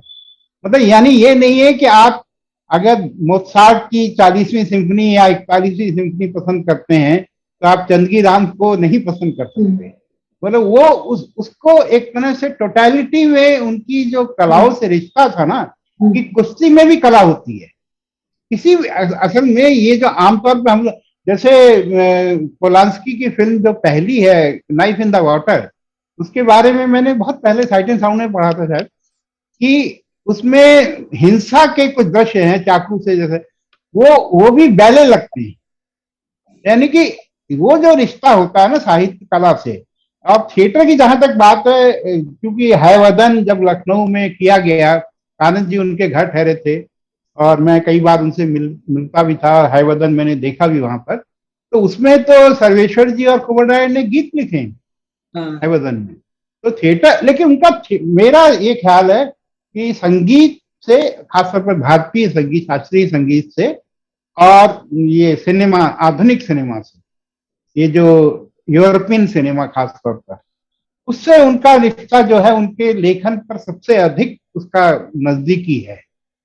इतना थिएटर वो रहे, तो भारतेंदु अकेडमी में रहे, उपाध्यक्ष भी रहे थे, और वो थिएटर देखते भी बहुत थे, और लखनऊ में उस समय थिएटर सक्रिय भी था। लेकिन मैंने देखा कि वो थिएटर से भी अधिक उससे ही जुड़े थे, सिनेमा से, और वो भी मॉडर्न कंटेम्प्रेरी, तारकोवस्की का सिनेमा है, तो वो उनकी दुनिया वहां थी तारकोवस्की के सिनेमा से। वो मतलब रघुवीर साहब जो है वो सिनेमा के वो भी बड़े जानकार थे, लेकिन वो इतनी रेंज नहीं थी उनकी, पर उनकी कविता में ब्रोकन इमेजेस, सिनेमैटिक इमेजेस आपको ज्यादा मिलेंगी। कुंवर नारायण की कविता में शायद ऐसी चीजें नहीं मिलेंगी आपको डायरेक्ट रिलेशन नहीं दिखाई देगा। लेकिन उनकी जो उस दुनिया, देखिए हम सब लोग दूसरी कलाओं से जितना भी सीखें, जितना प्रेरित हो, अंत में आते तो अपनी दुनिया में है ना। तो उस दुनिया में उनका जो रिश्ता था, वो मेरा ख्याल है कि शास्त्रीय संगीत, खासतौर पे हिंदुस्तानी संगीत, और क्लासिकल में उनके सब लोग तो बड़े उनके काफी नजदीक थे। आमिर खान साहब को उनके घर में हंस ध्वनि की अद्भुत रिकॉर्डिंग थी, और आपको बताऊं उनके पास कई असाध्य वीणा की बहुत अच्छी रिकॉर्डिंग हुआ करती थी। उनके पास एक टेप रिकॉर्डर पुराने किस्म का जो होता था, जो घूमता था, उसमें उन्होंने रघुवीर सहाय की दे दिया जाता हूँ, केदारनाथ सिंह की एक बारिश पे कविता थी जो प्रकाशित थी, मैंने वो सब रिकॉर्डिंग वहां कई बार उन दोनों सुनी थी। बाद में आमिर खान साहब की तो रिकॉर्डिंग आ गई, उन्होंने उनके परिवार को दे दी और बाद में वो उसके डीवीडी भी आ गई, सीडी आ गई। तो ये रिश्ता है, मतलब हुआ जो आदमी एक साधारण मतलब कुश्ती में भी कला है। अगर आप देखिए, अगर आप ये सोचे अरे क्या है कुश्ती आप देख रहे हैं, आप तो इतने बड़े साहित्यकार हैं, आपको कहाँ, मुझे लगता है कि हम लोग तो मैंने जो सीखा है कि कला कहीं से भी ली जा सकती है। ऐसा कुछ नहीं है कि आप बड़ा गुरु गंभीर ग्रंथ लेकर के बैठे। तो कुंवर जी तो काफी पढ़ते थे और उन्होंने उनका ज्ञान तो हम लोग तो उनके उस तरह के ज्ञान से बहस भी नहीं करते थे, क्योंकि हमें पता है कि हमें वो उतना ज्ञान नहीं है। लेकिन एक तरह का जो दूसरा रिश्ता था, क्योंकि मेरे साथ उनका रिश्ता सेंस ऑफ ह्यूमर वाला भी बहुत था, तो उससे मैंने पाया कि वो कुंवर नारायण जी के असल में उनके अनफॉर्चुनेटली हमारे यहाँ दस्तावेजी लेखन नहीं होता है और लोग महान, हर एक को महान मान के जीवनी लिखते हैं। मुझे ये सबसे खराब लगता है कि किसी में जीवनी लिखो तो ठीक से लिखो। अज्ञे जी में जीवनी लिखी गई तो ऐसा लिखा गया कि राम पर लिख रहे हैं आप। अरे आप, आदमी में दोष भी होते हैं, कुछ कमियां होती हैं, कुछ उसके इनकाउंटर है, हिला डालना के संबंध पे क्यों नहीं लिख सकते आप, एक लिखिए उसको। तो इसीलिए कुंवर नारायण जी के विष्णु कुटी, जो कि अनफॉर्चुनेटली वो मकान टूट गया, हालांकि कुंवर नारायण जी चाहते भी तो वो टूट जाता, क्योंकि उसके बाद वहां पर मेट्रो की लाइन और सब बन रही थी, लेकिन उस मकान पर एक पूरी बहुत अच्छी किताब लिखी जाती थी। अब एक समय था जब वो मैं लिख सकता था, आज से 10 साल पहले या 15 साल पहले, लेकिन आज तो मैं भी नहीं लिख सकता। पर मुझे लगता है कि किसी को, यंग आदमी को बहुत अच्छी रिसर्च करके, क्योंकि अभी भारती जी हमारे बीच हैं सौभाग्यवश, तो उनसे बात करके बहुत सी बातें जान सकता है। और मैंने पंकज चतुर्वेदी को कहा भी था, जो उनकी कुंवर नारायण जी की बायोग्राफी में काम कर रहे हैं, तो लेकिन यह है कि थोड़ा सा आपको रिस्क लेके लिखना चाहिए अगर आप अच्छी जीवनी लिखना चाहते हैं। इसलिए हमने तो बेकर की, हेमिंगवे की जीवनी या टॉल्स्टॉय की जीवनी पढ़ी तो देखा वो कोई महान लेखक की तरह नहीं, उनको मतलब ऐसा नहीं है कि महान है तो ये दूसरे काम कर ही नहीं सकता है।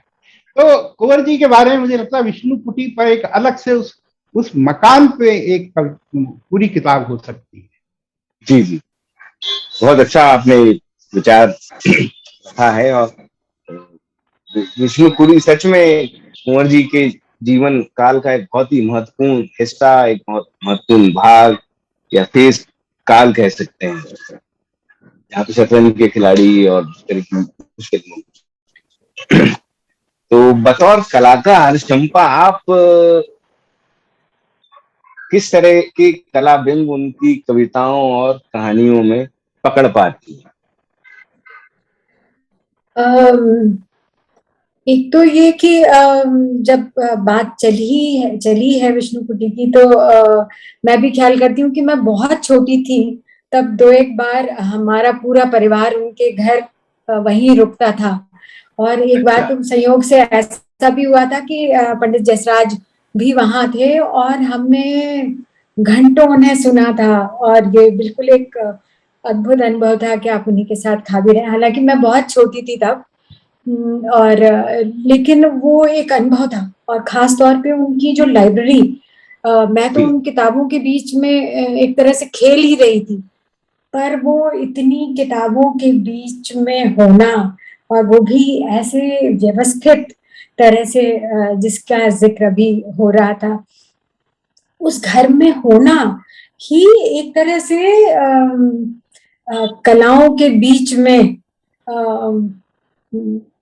यानी जो उनका कलाओं के बीच का अंतर संवाद है, वो एक तरह से उस घर में बिल्कुल मूर्त रूप में था। जी जी। जैसा कि एक तरह से कहा जा सकता है कि मुकुंद जी के भी बाद में जब मैं घर गई तो मुझे ऐसे ही लगता था कि जिस तरह से चित्र हैं, शिल्प हैं, किताबें हैं, संगीत है, तो ये लोग सचमुच एक तरह से उनके जो इन कलाओं के बीच में जो अंतर संबंध है।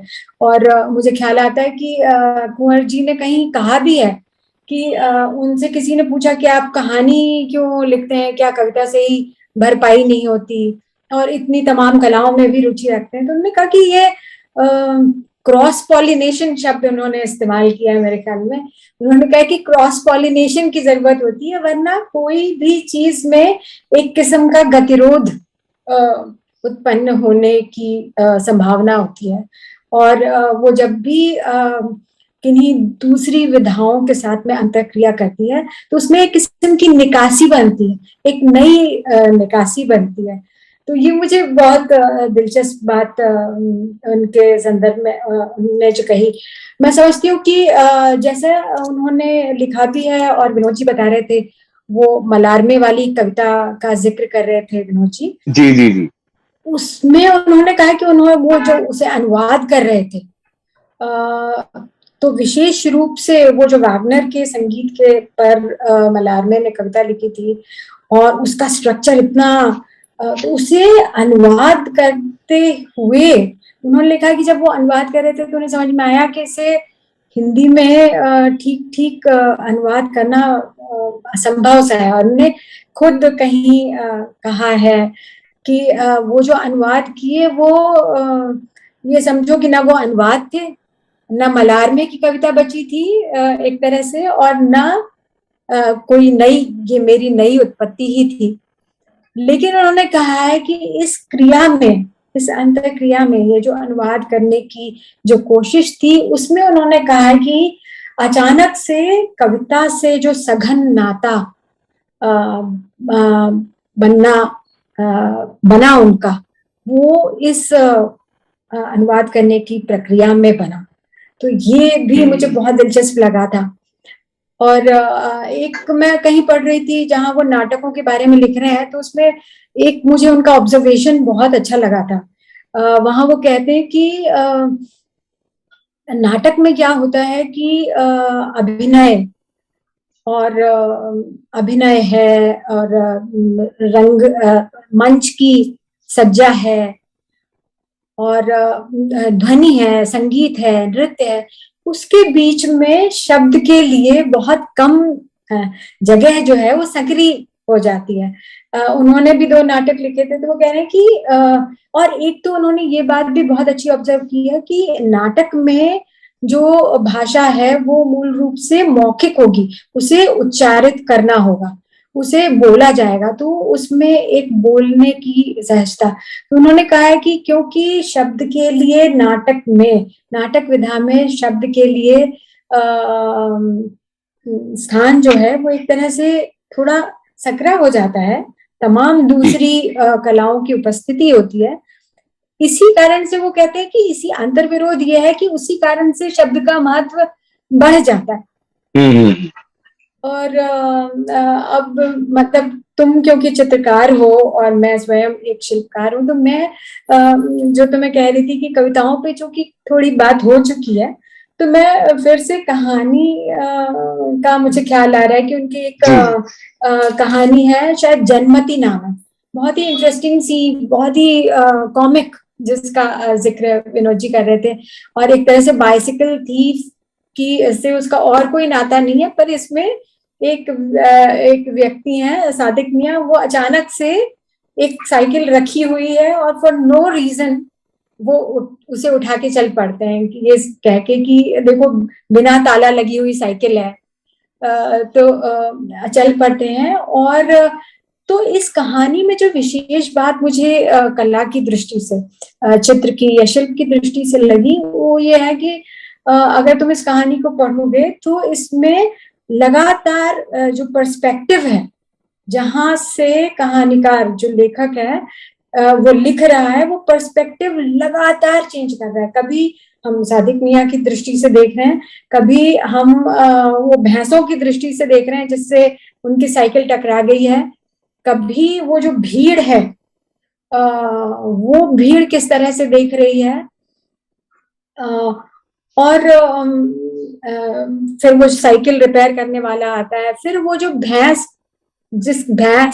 जिस लड़के की, जिस बच्चे की भैंस है, उसका क्या पर्सपेक्टिव है, और इन सारी पर्सपेक्टिव्स को वो जक्स्टापोज करते हैं।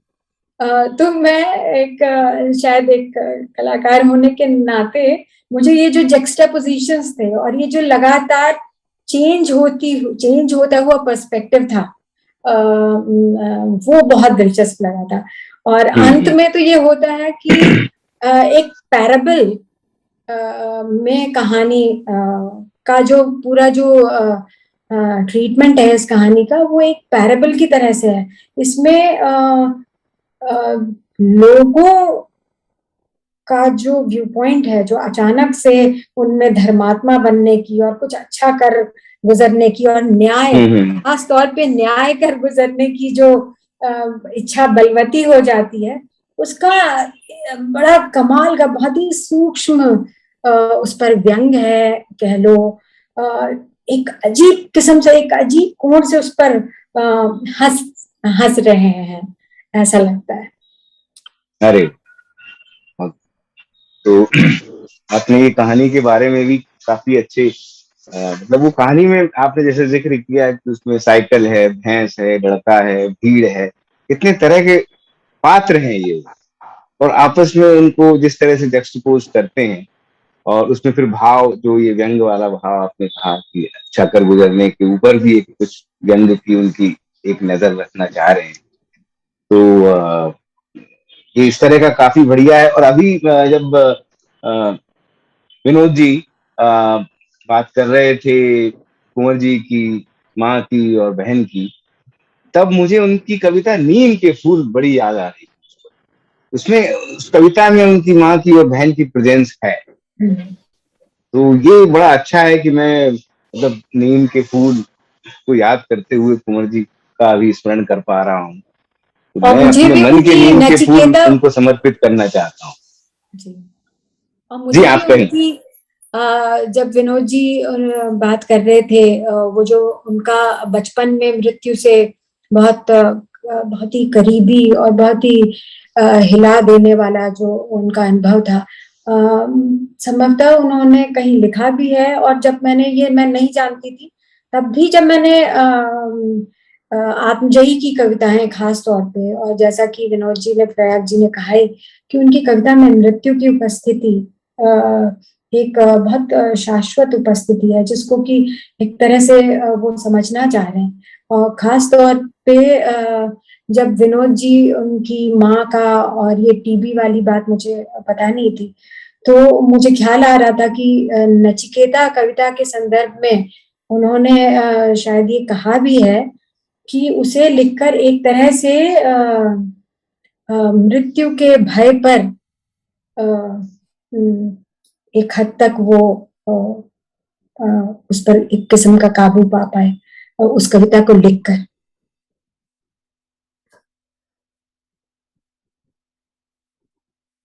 विनोद जी, आप कुछ और इसमें अपनी लखनऊ की कुछ स्मृतियां और जो छूट रही हों, तो शायद आप कुछ और जोड़ना चाहें। नहीं, छूटा तो बहुत कुछ है, कहा जी जी जी, बिल्कुल बिल्कुल। वो लेकिन अब चूंकि कार्यक्रम जो है उनकी सीमाएं होती हैं, और लेकिन आज अच्छे, मेरा ख्याल है कि काफी आपस में एक संवाद मतलब अच्छा रहा है। और कहने को तो उनकी यादें बहुत सी हैं और बहुत इंटरेस्टिंग भी हैं कई, जिनको कुछ मैंने अपनी यादनामा किताब में लिखा भी है, विष्णुकुटी पे भी लिखा है, उन पर भी लिखा है। लेकिन देखिए, कुंवर नारायण जी के साथ मैंने तो यही पाया जो मैंने सबसे, क्योंकि मुझे 3 लोगों ने बहुत जीवन में जो जिन्होंने सिखाया वो बड़े महान लोग हैं।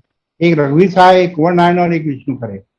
ऐसा सौभाग्य बहुत कम लोगों को मिलेगा युवा लेखकों को कि ऐसे लोग आपके दोस्त बन गए। मतलब दोस्त थे ये लोग, कोई मेरे बॉसेस नहीं थे।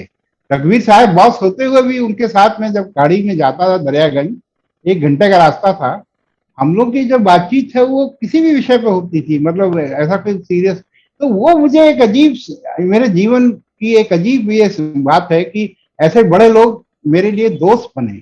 तो उसमें कुंवर नारायण जी का खासतौर पे आप ये सोच लीजिए कि मेरा कुंवर नारायण जी के रिश्ते को लेकर सबसे अधिक तो पहचान ये है कि जब वो दिल्ली आते थे, यानी दिल्ली में आके बसे तो बाद में, लेकिन वो आते रहते थे, जब फिल्म देखने आ गए, फेस्टिवल है, कोई कार्यक्रम है, तो आईआईसी में ठहरते थे। तो वो जो है जब आते थे, अगर मान लीजिए 5 दिन के लिए आए हैं, तो मेरी पत्नी को कब ईर्ष्या होती थी कि अब विनोद जो है 5 दिन तो मिलेगा नहीं मुझे ठीक से, बस रात को आएगा, सो जाएगा, चले जाएगा। तो वो किसी, अगर मेरी महिला मित्र के साथ उसको जेलसी नहीं होती थी, उसको जेलसी होती थी अगर कुंवर नारायण जी शहर में आ गए हैं तो विनोद जी तो अब गए। तो वो ऐसा संपर्क बहुत कम मिलता है आपको। एक तो कारण ये है कि कुंवर नारायण जी को कोई बहुत ज्यादा नौकरी, उन दोनों देखिए आखिर में तो कुंवर नारायण जी भी वो उस तरह के अमीर नहीं रह गए जैसे कि माना जाता था उनको, वो भी एक मध्यवर्गीय ढंग से ही जी रहे थे आखिर में। लेकिन एक समय ऐसा था कि जो हिंदी लेखन की दुनिया में इतना सुविधाओं के साथ कोई और नहीं हो सकता था, और इतना पढ़ा लिखा आदमी तो नहीं। ऐसे जयशंकर प्रसाद के बारे में कहा जाता है वो काफी धनी थे, ऐसे कई लेखक ऐसे रहे हैं। लेकिन हमारे कैलाश वाजपेयी ने एक बहुत व्यंग में कुंवर नारायण जी पे कविता लिखी थी 2 लाइन की, जिसको मुझे कुंवर जी ने बताया कि मुझ पे लिखी गई है। वो है कि बड़े बाप के बेटे हैं, जब से जन्म हुआ लेटे हैं लेकिन वो बड़े बाप के बेटे भी नहीं थे। उनके पिताजी को उनके पिता विष्णु नारायण जी को मैंने जिस रूप में देखा है, वो बड़े बाप के मतलब बेटे नहीं कह सकता कोई उनको, क्योंकि वो अलग तरह के फकीर थे। मैंने उनको उनके जो अनेक्सी थी, इसीलिए मैं कह रहा हूँ विष्णु कटी पर तो एक किताब लिखी जा सकती है। उस अनेक्सी में नरेश सक्सेना रहे हैं काफी लंबे समय तक, जयकृष्ण रहे हैं, और वहां पर उनके एक बार पिताजी ठहरे हुए थे। अच्छा, पिताजी अकेले नहीं आते थे, वो फैजाबाद से अपनी पूरी टीम के साथ आते थे, और वो उनका व्यक्तित्व अलग था। मतलब कुंवर नारायण जी तो शराब से दूर रहने वाले आदमी थे, और वो अपना शराब में उनका दिलचस्पी थी। तो मैंने जो उनके पिताजी को थोड़ा बहुत देखा था, थोड़ी बहुत उनको बात की थी, लेकिन उन पर ही एक पूरा चैप्टर अलग ढंग से लिखा गया था। तो वो मतलब बेसिकली बड़े बाप के बेटे की कल्चर नहीं थी। कुंवर नारायण जी रहते, देखिए वो, वरना आप एक बार उनके ड्राइवर ने रात को मना कर दिया कि 11 बजे बज गए, तो मेरा घर बहुत दूर था, तो वो उसको कहते थे कि उनको छोड़ाओ। अब वो उस दिन नाराज हो गया उनका ड्राइवर, उसे लगा कि मेरी नींद में खलल डालता है ये लड़का आकर, तो उसने कहा कि मैं नहीं जाऊंगा। तो कुंवर नारायण जी गाउन में थे, और वो कार में खुद ड्राइव करके मुझे सिंगार नगर, आलमबाग जो काफी दूर था महानगर से, मुझे छोड़कर आए रात। तो वो एक उनमें ये सब बहुत सी चीजें थी जो मैंने उनके व्यक्तित्व में कई चीजें नोट की थी। जैसे एक बार अपूर्व को हम सब लोग थे, प्रयाग शुक्ल, उनकी पत्नी, उनकी बेटियां, और रविंद्र वर्मा थे, उनकी पत्नी थी। तो उस समय दिन का टाइम था, और अचानक उनके अपूर्व को किसी चीज ने काट लिया, किसी पतैये या किसी चीज ने, और मैंने देखा कि सब लोग बड़े घबरा गए, और सब बड़े, लेकिन कुंवर नारायण जी बिल्कुल शांत, एक अलग ढंग से चीजों को देख रहे थे। उनमें कोई ये नहीं था कि बहुत ज्यादा भाग दौड़ कर रहे हैं या कर रहे हैं, लेकिन वो चीजें उनके व्यक्तित्व में थी। और उनके साथ ये है कि देखिए, आप सोचिए, इतना बड़ा कवि, ज्ञानपीठ पुरस्कार विजेता, जिसके बारे में लोग कहते थे कि नोबेल प्राइज भी उनको मिल सकता था, ऐसा विष्णु परे भी कहते थे। तो वो मेरी एक कविता जो कि कला के रिश्ते पर भी थी, क्योंकि मैंने एक अवध मिनिएचर देखा जिसमें कि हिरणों का कुछ स्त्रियां शिकार कर रही हैं, और मैंने एक कविता लिखी जो कि इंडिया टुडे की वार्षिकी में छपी, और शांति दवे जो कि इलस्ट्रेटिव काम नहीं करते थे, उन्होंने एक बड़ा सुंदर रेखांकन बनाया उस पर। और वो उसका अनुवाद कुंवर जी ने, आप समझिए कि मुझसे बात की कि अच्छा मैं उसका अनुवाद करता हूँ, उन्होंने मुझे अगले दिन अंग्रेजी में मेरे 4 कविताओं के अनुवाद करके दे दिए। मतलब आप इस तरह का आप और लोगों में नहीं पाएंगे, अंग्रेजी में इतनी नहीं हो सकती है। अब जैसे अंग्रेजी ऐसे मैंने लिखा भी है यादनामा में कि एक बार मैंने उनके घर गया, जब उन्होंने मकान पेड़ पे बनाया था, तो इला डालमिया ने मुझे कई बार कहा कि आइए आप देखिए उस मकान को। तो वहां पर वो मुझसे, मैंने कहा कि मैं तो कभी कभी दिल्ली की बसों में तो छोटा सा टिकट होता था, तो मैंने कहा कि कोई कविता की पंक्ति याद आती है तो मैं उस पे जरा सी जगह पे उसको लिख लेता हूँ। जी। उन्होंने मुझे कहा कि अरे मैं तो हवाई जहाज के टिकटों पे काफी कविताएं लिखी हैं मैंने। अब कहाँ हवाई जहाज मैं बात कर रहा हूँ दिल्ली की 512 बस की मदनगीर जा रही है जो, जिसमें ठुसे हुए हैं हम सब। तो जी जी यानी जी कि वो दुनिया एक जो सोफिस्टिकेशन की दुनिया, कोनारायण जी में उस तरह का अमीरी नहीं थी। जी जी किताब किताब खरीद, मतलब जो जो एक पत्र मेरा इसमें दुनिया मेरे आगे में छपा है उनका 1973 का पत्र, जब मैं बॉम्बे गया, अद्भुत पत्र है, उस पत्र पर ही लिखा जा सकता है एक लेख। उन्होंने हम्म कलकत्ता से आकर एक एक किताब जो खरीदी उसके विवरण उसमें दिए हैं, जी एक एक किताब के। और फिर बताया कि कैसे तुम चले गए हो, तो मुझे एक अजीब, क्योंकि तुमने मुझे एक, क्योंकि ऐसा होता है ना कि कभी कभी राइटर्स ब्लॉक होता है, तो उस राइटर्स ब्लॉक के दिनों में मेरी उससे जब परिचय हुआ, तो वो अपने सामने संग्रह जो है वो एक तरह से हम दोनों ने मिलकर हर चीज काम किया है उसमें। उसका फ्लैट भी उन्होंने मुझसे लिखवाया। तो अपने सामने की जो कॉपी उन्होंने मुझे दी वो पहली प्रति थी, उन्होंने उसमें लिखा हुआ है पहली प्रति। जी जी तो वो अपने सामने उनकी कविता का एक बहुत बड़ा मतलब चेंज था, क्योंकि वो आज जई के कवि के रूप में बाद में कहानी संग्रह आया, और आकारों के आसपास की कहानी होती है। तो हिंदी की दुनिया में कवि जब कहानी का बन जाता है ना, तो उसको पर्याप्त सम्मान नहीं मिलता है। जैसे रघुवीर शाह हैं, श्रीकांत वर्मा हैं, ये सब लोगों बिल्कुल। के कहानी संग्रह बहुत सारे हैं। तो वो एक उनमें था कि मुझे इसीलिए पूर्णानंद जी के साथ मिलना आखिरी दिनों में भी बहुत अच्छा जी लगता था। और वो बहुत मतलब इतना उनके अंदर वो आंखों की रोशनी बहुत कम हो गई थी। जी और जी जी उन्होंने मुझे मुझे जो है मेरे हाथ पर रख करके कहते जा रहे विनोद, तो मतलब एक बहुत अलग ढंग से वो मिलते थे। और मैं यहाँ आखिर में एक और बात कहूंगा कि श्यामलाल जो कि टाइम्स ऑफ इंडिया के एडिटर थे और बहुत बड़े भारत के बुद्धिजीवी हैं वो, और श्यामलाल का इंटरनेशनल लेवल पे सबसे अक्टूबिया पास से भी संवाद था, बड़े बड़े फिल्म मेकर से भी था। उन्होंने सबसे पहले पथेर पंचाली की रिव्यू अदीब नाम से लिखी थी, सबसे पहले उन्होंने ही लिखी। तो श्यामलाल जी को कोरनानी बहुत पसंद थे, क्योंकि वो उनके उनके रैंक के जैसे बुद्धिजीवी थे। तो एक बार मैं श्यामलाल जी जब 90 साल के थे, और वो काफी, मैं उनके घर के पास से गुजर रहा था, मैं अचानक चला गया बिना बताए हुए। तो श्यामलाल जी जो है बिल्कुल आंखों की रोशनी उनकी 90% चली गई थी, और वो एक छोटे से कमरे में शिफ्ट हो गए थे, वरना तो उनकी लाइब्रेरी बड़ी मशहूर थी। उसमें एक पदमसी की पेंटिंग थी, एक राम कुमार की थी। तो जब मैं उठा वहां से, उन्होंने मुझे कहा कि विनोद, कुंवर जी को लेके आना, अगली बार आना कुंवर जी को लेकर आना। मैंने कुंवर जी को बताया भी, लेकिन तब तक कुंवर जी भी थोड़ा अस्वस्थ रहने लगे थे, तो वो आ नहीं पाए। उनसे मुझे बड़ा अफसोस हमेशा रहता है कि मुझे, क्योंकि श्यामलाल जी कुछ दिनों बाद नहीं रहे। तो वो जो एक उनकी दुनिया थी, जो जिसे हम लोग रेनेसां पुरुष कहते हैं, जी वो दुनिया सत्यजीत रॉय की थी, वो दुनिया श्यामलाल की थी, वो दुनिया कुंवर नारायण की। जी तो वो बेसिकली जो रेनेसा पुरुष होता है, आप जानते ही हैं कि वो तो तमाम कलाओं, तमाम तरह के ज्ञान, इन सबसे जुड़ा होता है। सत्यजीत रॉय जी में भी यही क्वालिटी थी। बिल्कुल सत्यजीत रॉय तो वेस्टर्न क्लासिकल म्यूजिक के बड़े जानकार थे, वो खुद वो म्यूजिक भी अपनी फिल्मों में देने लगे थे, और उनका उनकी रेंज बहुत थी समझ की। और इसीलिए जी उनका पत्र व्यवहार भी जो हुआ है रॉय और उनका शतरंज के खिलाड़ी के दिनों में, और वो रॉय और उनकी बहुत बनती थी।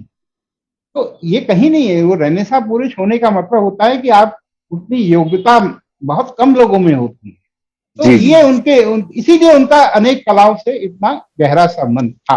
जी बहुत बहुत धन्यवाद विनोद जी। मेरी भी कुंवर जी से 2000 में जब मैं दिल्ली आया था उसी के बाद उनसे मुलाकात हुई और आखिरी तक मुलाकात होती रही। और मेरी नजर में उनका व्यक्तित्व बड़ा वैभवशाली, बहुत ही उनमें उनकी सादगी का एक बड़ा आकर्षण था। बहुत ही तरीके से और बहुत ही डिसिप्लिन में वो रहते थे। और भारती जी का भी स्नेह लगातार मिलता रहा है। और अपूर्व जी से जब बात हुई तो उन्होंने अभी कहा कि उनका इतना सारा लेखन अप्रकाशित है कि जिस पर उन्हें काफी ध्यान देना पड़ रहा है। तो यह एक जो नियम है कि इतना लिखने के बावजूद भी कम प्रकाशित हो, या जो कि शंपा जी ने कहा कि उस पर क्रिटिकल दृष्टि से देखने का, ये भी एक बड़ा गुण उनके व्यक्तित्व में जी नजर आता है। तो आप सभी ने कुंवर जी को याद किया, हम सभी ने कुंवर जी को याद किया। आपने समय दिया, आपका बहुत बहुत आभार। थैंक यू प्रयाग जी, विनोद जी, चंपा जी, और सभी हमारे तमाम जो कुंवर जी की कविता को, उनकी कहानियों को प्रेम करने वाले हैं, उनको हम याद कर रहे हैं। अगले 2 दिन भी कुंवर जी को अलग ढंग से याद किया जाएगा। आप सभी का बहुत बहुत